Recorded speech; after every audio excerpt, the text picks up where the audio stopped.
All right, so when the video cut out, we were discussing the academic benefits of outdoor education. So one of the reasons that we should maybe consider doing outdoor education is because it actually does lead to improved academic achievements.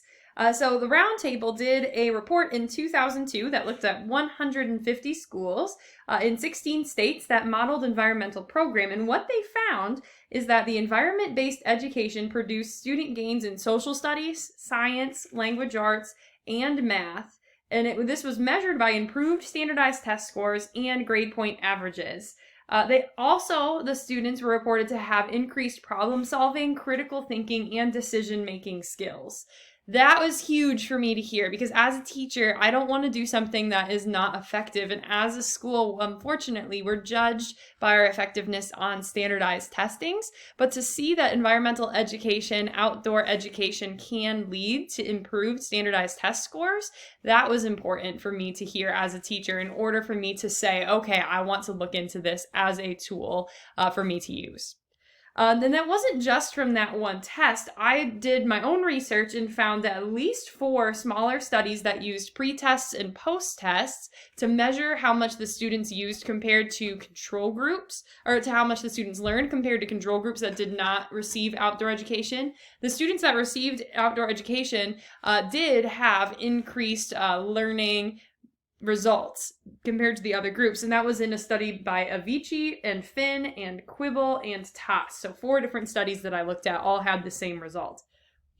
And as an added benefit, sometimes these tests would look at retention. They would do a delayed post-test to see how much information was retained by the students that were in the outdoor education program. And studies by Avicii and Quibble both found that there was increased retention of information when it was learned using outdoor education.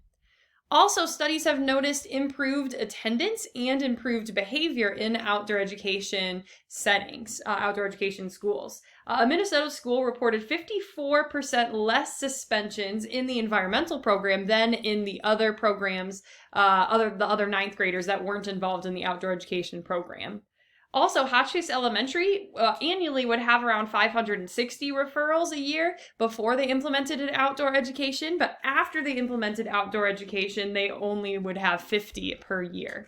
So there's many benefits to outdoor education. So what I want us to kind of think about is, what are we going to do? Me personally, I've been teaching backyard biology for 2 years now. I'm planning on teaching it again, and I try to use as much outdoor hands-on activities as possible. And I'm going to start thinking about how I can do that with my social studies class as well. I believe that this is a powerful tool, and I want to use it to the best of our ability to help motivate students to learn. However, it doesn't have to be every single day kids are outside all the time. Let's think about L.B. Sharp's quote again. Teach outdoors that which can be best taught outdoors. Teach indoors that which can be best taught indoors. So maybe for you guys, maybe there's one standard in particular that you can think, man, I think that would be best to teach it outdoors. Maybe just start with that one lesson outside and then increase it if you do find it helpful in your own teaching practice. But that which can be best taught indoors, continue to teach that way. Outdoor education is just another powerful tool that we can use at Jonesville Community Schools to help boost the achievement of our students and the health of our students, the overall learning and growth of our students in general. All right, here's some of the sources that I used to make this presentation. If you have any questions, feel free to reach out to me or email me. Thank you for listening.